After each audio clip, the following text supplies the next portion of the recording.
Hey guys, Dora here, and today I'm doing my May wrap-up / June currently reading.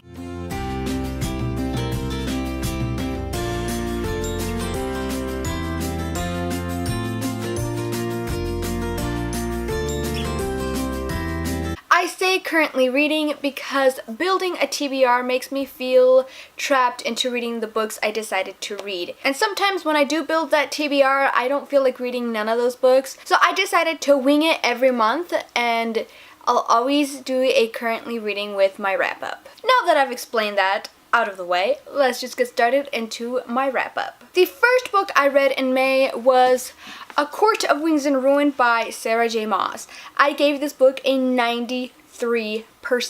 This is the third book in the A Court of Thorns and Roses trilogy. I really enjoyed this book. I loved the story and where it was going, but the ending did feel a little too wide open. And in a way, I kind of understand why it was left that way, because Sarah is getting ready to continue this story. Though the story that we will be getting after A Court of Wings and Ruin will contain different characters, but it will be in the same world. I really enjoyed the story. I loved the characters. I especially loved Feyre. I fell in love with her character so much more than I had in A Court of Mist and Fury. That girl went through such a big character development. She was developed to her full potential. A whole bunch of characters were also developed to their full potential, but you could really see it in Feyre. I would have liked more of a conclusion on some of the characters. I was disappointed in one couple, but I understand why Sarah did what she did with those characters, because she stayed true to who they were. As I said, I really enjoyed this book. I loved the story, and I can't wait for the next one in 2018, which, by the way, is still so far away,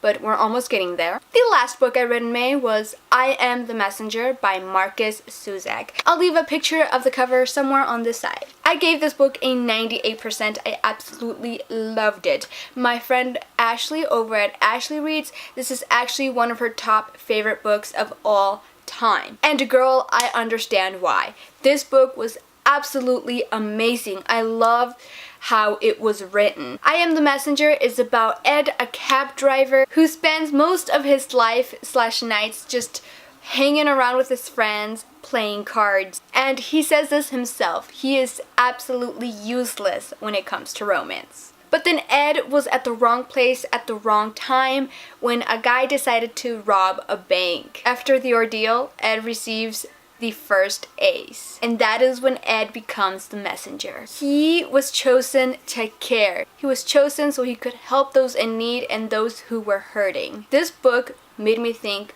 a lot while I was reading it. It really was a little bit of a mind twister, but I absolutely loved it. That stream of consciousness in which it was written really made me feel like I was right next to Ed, watching everything play out in this book. The ending was absolutely unique, and I finished it around 1, 2 in the morning, and let me just tell you, when I finished it, I really did feel inspired. And now it's definitely one of my favorites. So thank you, Ashley, for recommending it to me. Those are all the books I read in May. Now let's go to my June currently reading. As of right now, I'm currently reading 2 books. And the first book I'm reading is The Night Circus by Erin Morgenstern. I've heard so many great things about this book. Everybody keeps recommending it to me. And of course, after reading Carval, this has been on my TBR. Now, off the bat, I'm not good at synopsis, so I'll just read you what it says in the back. The Night Circus arrives without warning. No announcements precede. It is simply there, when yesterday it was not. Within the black and white striped canvas tents is an utterly unique experience full of breathtaking amazements. It is called Le Cirque des Rêves, and it is only open at night. But behind the scenes, a fierce competition is underway. A duel between 2 young magicians, Celia and Marco, who have been trained since childhood expressively for this purpose by their mercurial instructors. Unbeknownst to them both, this is a game in which only one can be left standing. Amidst the high stakes, Celia and Marco soon tumble headfirst into love, setting off a domino effect of dangerous consequences and leaving the lives of everyone, from the performers to the patrons, hanging in the balance. That is what The Night Circus is about.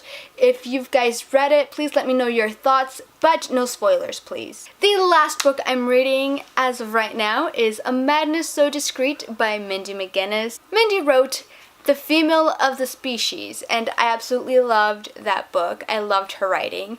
So I decided to give this book a chance. And here is the synopsis. When Grace May is sent to the insane asylum because of the bulge in her belly, she already knows about madness and family secrets. It is in the darkness that she may find a new lease on life when a visiting doctor interested in criminal psychology recognizes Grace's brilliant mind hiding beneath the fear and anger. Although the doctor insists that for Grace's safety she must continue to play insane while assisting him at crime scenes, she finds hope in a different, ethical asylum. But the gruesome nights when Grace and the doctor investigate a killer targeting young women bring Grace shaking sanity and the demons of her own past dangerously close to the surface. Now, doesn't that sound interesting? I can't wait to finish that book. That really does sound interesting. That is all I have for you guys today. Thank you guys for watching. Please make sure to give this video a big thumbs up if you liked it, and subscribe if you want to see more of my face, and I'll see you in my next video. Bye!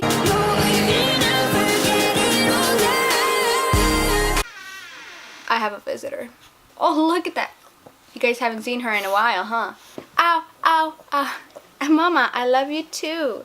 Can I continue filming now, Mama? Jesus Christ, you guys are so annoying. Oh, come on, not you too. Ugh. Here we go. Another visitor.